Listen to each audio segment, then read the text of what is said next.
Welcome to Palestine Uncensored. Today we've got a few things to talk about. First one is how America has given $3.8 billion aid to Israel, military aid. Now, according to what I see, is 1,800 MR-84 2,000-pound bombs. So 2,000-pound bombs. Come on. Gaza's a little strip. Gaza's not even something, you know what? How many 2,000-pound bombs are going to hit that place? They're giving them 1,800 of them. Then they're giving them MK-82, 500 of them. They're 500-pound bombs. America is 110% equally part in this genocide. Not just Israel, America as well, Britain as well. These countries, both of them, are aiding them. Like, I can't explain. Look at British Parliament now. They have no say of what outside people are doing. Look how many people protested yesterday in London.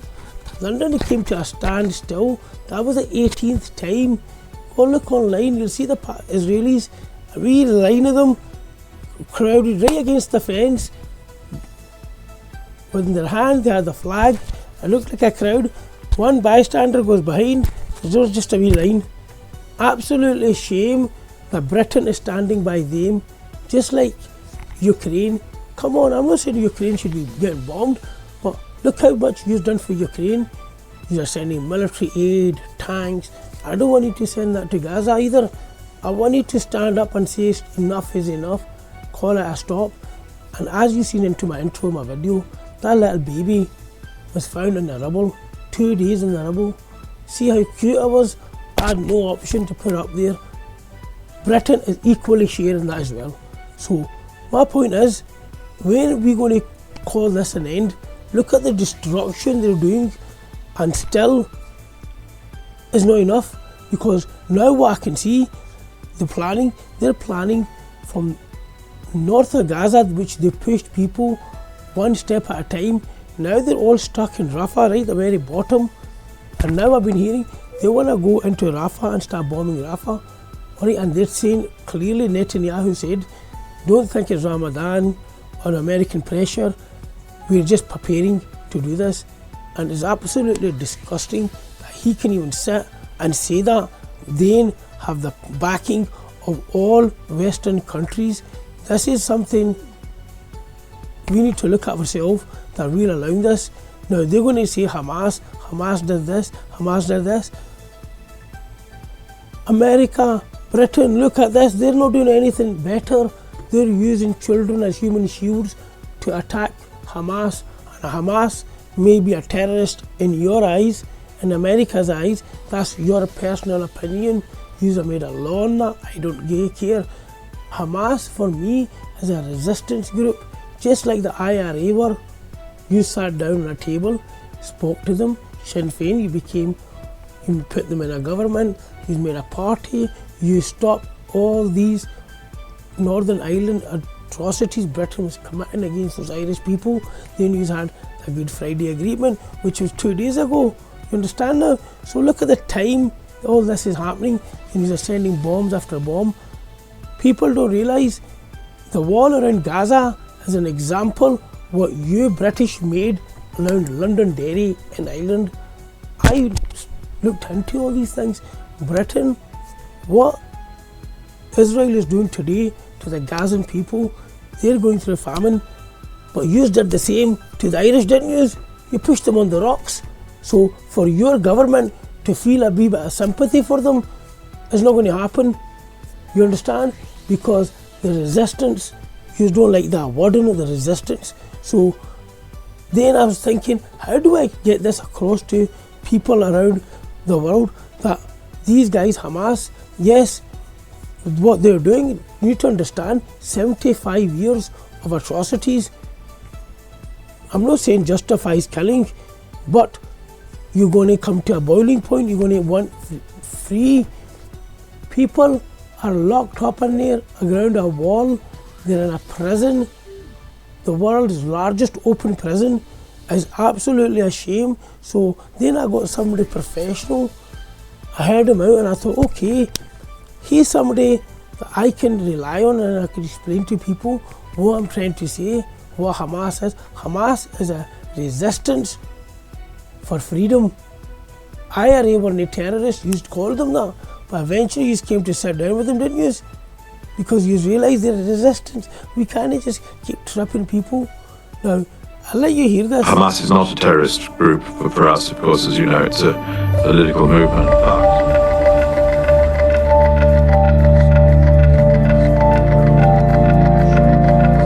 In terms of Israel's plan to eliminate Hamas and have them never be part of any future negotiation when it comes to Gaza, do you think that's realistic? I think it's very difficult. And as you say, I've worked with many different terrorist and insurgent groups. Hamas is not a terrorist group for us, of course, as you know, it's a political movement. But I think it's very difficult to dislodge these groups without a negotiated solution, which includes their aspirations. I cannot think of an example of a place where a victory through warfare has succeeded against a well-entrenched group, terrorist or otherwise. Now, did you hear about? I've never seen a victory anywhere against a resistance where you've even called them terrorists. That goes for the same Ireland. So I'm not far from Ireland. So I live in Glasgow. I've got plenty Irish. I know how it goes. I know how it works. You understand now? So my point again is, when is enough? Because I don't think it matters anymore to these leaders. They're brown skinned. They've not got blonde hair. They've not got green eyes the way you expect them to be. So these all are racist. Look in Germany, they protested there and the police started leathering protesters. So anyway, everybody that's a support of Israel, please, if you're that much in love, to say to them they've got every right to defend, give them your own land. Why are you in Palestinian land? Common sense. And look what you have made done. This is how far you have took this. And look at this kid. He has a childhood not to do this.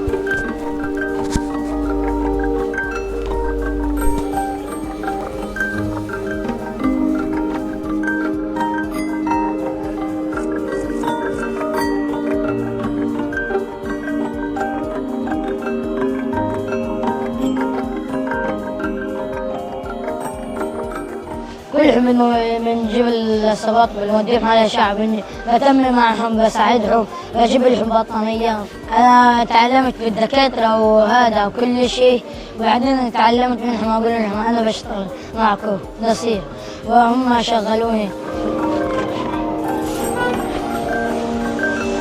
هذا الطفل كان يقدم خدمات، كان يخرج مع ضباط الإسعاف وليصل إلى أماكن الاستهداف وينقذ حياة المصابين والجرحى، وكان يساعد طواقم الإسعاف في نقل الإصابات من أماكن الاستهداف إلى مستشفى شهداء الأقصى.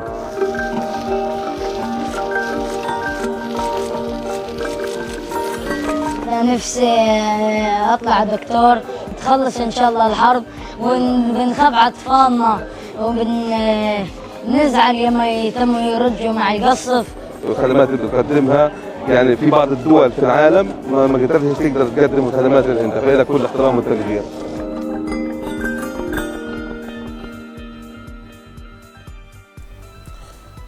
That is an age for a child to see his childhood, play, draw, make things, break things. All us Western countries backing of Israel, I put that kid in a situation where he's seeing cut limbs, death by mass, kids dying with famine, absolutely disgusting. And we sit here and we say we protect human rights, we speak up for human rights. Do we speak up for human rights? And you know what? Britain has every blood of those child on their hand, just like America has. America's got deeper fingers right in there, because you know what? He was even trying to veto every time a ceasefire was coming through. Now look what's happening in Yemen and the Red Sea. You get me? They've made dialogue with China, Russia, the Yemenis. So the Chinese and Russians are going to get clean passage through the Red Sea because we chose to support a terrorist country called Israel who's doing a genocide there. Our ships, our fleet is getting bombed by a country that we don't need another war with. Trust me, Britain cannot stand another war. Okay, and here on this side we're picking a fight with Russia, and here we're trying to do a nuclear test in Florida, and it goes whopper, not once but twice. Britain doesn't have that capability to go out there and fight with people. We should care about our own self, what's happening around our country. We got food banks, fucking potholes every part of the road. But no, Britain wants to go make a stand on the world stage, you know. Okay, you know what, we're still here. Britain, you're not there anymore, you're weak as hell, because China will eat you up, Russia will eat you up, many other countries. It's not a colonial time anymore. Times changed. So wake up and smell the coffee. On this bombshell, I'll finish and I'll be back very soon, because we got Saudi Arabia foreign minister who's doing a wee speech. And I'm going to tell you what he's got to say, because you know what, you'll be very interested in it. All this big, high profile, top agenda people, you want Saudi Arabia in it with Israel. It ain't going to happen, because why? That country thought maybe can get away with it, because don't forget this, you're planted, that royal family was a British, planted after the Ottomans were dropped. You get me? So you thought we will get them on board, because that's the crown jewel in it, to get Saudi to accept Israel. That's the crown jewel in the whole planning, because if that happens, Muslims will fall behind two holy sites in Saudi Arabia.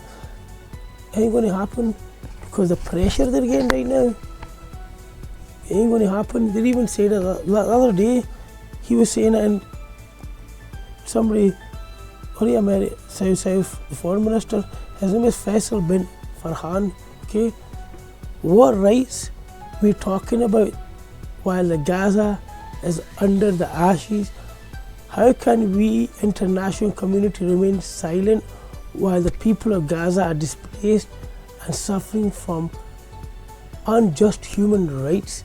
The Saudis have not taken normalization off the table, but talks are unthinkable while the fighting rages. Riyadh has made irreversible steps towards Palestinian statehood. Precondition of any deal, they have also cautioned the US against overselling arms.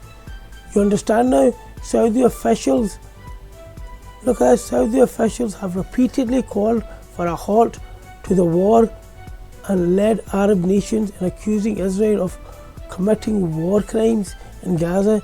They fear that the brutal images emerging from the shattered territory will radicalize the young population of Saudi Arabia and other Muslim states. Do you understand that? So tomorrow when you say there's a Muslim who's done this, or you have made them like into this. Happy days. Don't cry about this tomorrow. You've done it in 2000 after. I've never heard of a terrorist in a school apart from what you told us they, the Irish, were terrorists. See, coming to think here, whoppers again. You understand now? Under this banner of terrorism, you have demolished human rights. You have demolished people's houses. There is there in front of you on TV. It's absolutely destruction. And you're telling me Russia's attacking Ukraine? Who told you to go onto Ukraine and say we're going to come and make our NATO alliance come this far, right in the doorstep of Russia? Don't tell me you got every right of freedom of movement. What happened to him in Russia wanted to put missiles in Cuba? So catch-22 everywhere. You are doing this. America's lobbyists supporting this war. So the lobbyists are hired by the armed companies. The arms are getting sold. Civilians are dying, and nobody gives a fuck. Okay? Bottom line. But the genuine public, which is 90%, do give a shit. they're coming after you. Elections, good day. Have a rest on that one now.